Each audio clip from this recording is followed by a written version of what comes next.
चलिए हमारा राजस्थान में सबसे पहले बात रणथंभौर की, जहां पर मां बेटियों के संघर्ष की तीसरी पीढ़ी का दिखा आज संघर्ष।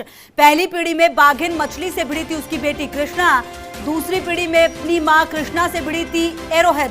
आज तीसरी पीढ़ी में एरोहेड से भिड़ी उसकी बेटी रिद्धि। हालांकि आज की भिड़ंत में मां एरोहेड ने सिखाया बेटी को सबक। मां बेटी का संघर्ष देख पर्यटक हुए रोमांचित। बाघ शावक युवावस्था में पहुंचते ही करते टेरिटोरियल फाइट। और हमारे सहयोगी निर्मल तिवारी ज्यादा जानकारी के लिए इसी खबर पर हमारे साथ। निर्मल, यूं तो कहते हैं इतिहास अपने आप को दोहराता है और कई बार इस तरह की तस्वीरें आती है, लेकिन ये जो तस्वीर है वो निश्चित तौर पर रोमांचित करने वाली है। हम वहां मौजूद नहीं, लेकिन बावजूद इसके इस वीडियो को देखकर काफी अच्छा महसूस कर रहे हैं। बिल्कुल खुशबू, देखिए 3 महीने के लंबे इंतजार के बाद 1 अक्टूबर को ही रणथंभौर और सरिस्का को पर्यटकों के लिए खोला गया है। ऐसे में कोविड-19 के दौर में पहले ही पर्यटन कम है और अगर इस तरह के नजारे दिखते हैं तो निश्चित तौर पर पर्यटन के लिए बहुत ही हेल्दी इनको कहा जाता है इस तरह के नजारों को, ताकि इससे और वाइल्ड लाइफ टूरिज्म और बढ़ेगा।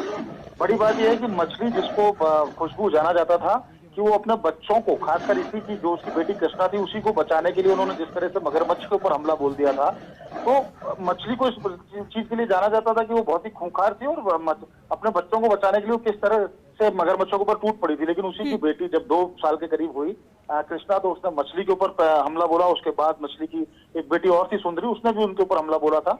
उसके बाद दूसरी पीढ़ी की अगर बात करें तो एरोहेड ने कृष्णा के ऊपर, जो कृष्णा की बेटी थी, उस पर हमला बोला। और आज एरोहेड पर टेरिटरी बनाने के लिए उसकी जो बेटी है रिद्धि, उसने हमला बोला। तो निश्चित तौर पर, हालांकि ये अलग बात है खुशबू, आज जो मुंह की खानी पड़ी उनकी बेटी को, रिद्धि को, क्योंकि आज भारी पड़ी एरोहेड अपनी बेटी के ऊपर, क्योंकि उसको एरोहेड को माना जाता है कि बहुत ही अच्छी शिकारी है और उसको एक लंबा अनुभव है रणथंभौर के जंगल का। तो निश्चित तौर पर एक रोमांचक एक दृश्य था, एक नजारा था, रोमांच भरने वाला नजारा था पर्यटकों के अंदर। और इस तरह के अगर नजारे देखने को मिले तो ये पर्यटन के लिए भी अच्छा है, क्योंकि इससे वाइल्ड लाइफ। बिल्कुल निर्मल, और क्योंकि पिछले कई दिनों से हम बहुत अच्छी खबरें नहीं सुन रहे थे, लगातार निराशाजनक खबरें ही आ रही थी इस तरीके से, जहां लग रहा था कि बहुत कुछ गलत हो रहा है, कहीं पर हम खो रहे थे वन्य जीवों को। लेकिन कहीं ना कहीं जब ये तस्वीर सामने आई है, ये बहुत सुखद है। और जैसा कि आप भी कह रहे हैं, जब कोरोना काल के बाद पर्यटन को खोला गया है तो ये कहीं ना कहीं बहुत ही बेनिफिशियल होगा।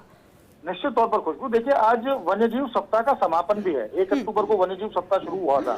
ऐसे में इन 7 दिनों के अंदर लगातार बाघ की साइटिंग होना रणथंभौर के अंदर, इसी तरह सरिस्का में ST9 थी, तो निश्चित तौर पर बड़ा सुखद एक अनुभव है, एक रोमांचित कर देने वाले पल है। और माना जा सकता है कि क्योंकि ये टेरिटोरियल फाइट तो एक परंपरा, एक ट्रेडिशन है, इतिहास को दोहराया जाता है। रणथंभौर की बात हो चाहे सरिस्का या अन्य जो भी टाइगर पार्क है, कारण क्या है कि जैसे ही कोई भी बाघ शावक, चाहे वो मेल हो चाहे फीमेल, अगर वो 1 से 2 वर्ष की अवस्था में आता है तो वो अपनी टेरिटरी, अब वो चाहता है कि उसका कब्जा हो उस क्षेत्र के ऊपर, तो अपने माँ या बाप के ऊपर हमला बोलना स्वाभाविक सी प्रक्रिया है वन्य जीवों के अंदर। लेकिन आज जिस तरह का दृश्य देखने के बाद पर्यटकों में जो इसका रिस्पॉन्स देखने को मिला है, कितना रोमांचक पर्यटक हुए हैं, तो निश्चित तौर पर कहा जा सकता है कि कोविड-19 के दौर में अगर इस तरह के ये लगातार इस तरह के सीन, इस तरह की साइटिंग लगातार अगर पर्यटकों को होती है वाइल्ड लाइफ की, तो निश्चित तौर पर एक अच्छा, जो सर्दियां हैं बड़ी सुखद रहने वाली हैं। और सर्दियों के अंदर जो वाइल्ड लाइफ टूरिज्म, खासकर वहाँ की होटल इंडस्ट्री उसके आसपास की है, उसमें जो मायूसी छाई हुई थी, स्टाफ को भी काफी कम हो गया था क्योंकि टूरिस्ट नहीं आ रहे थे। तो निश्चित तौर पर एक अच्छा, एक सुखद अनुभव है और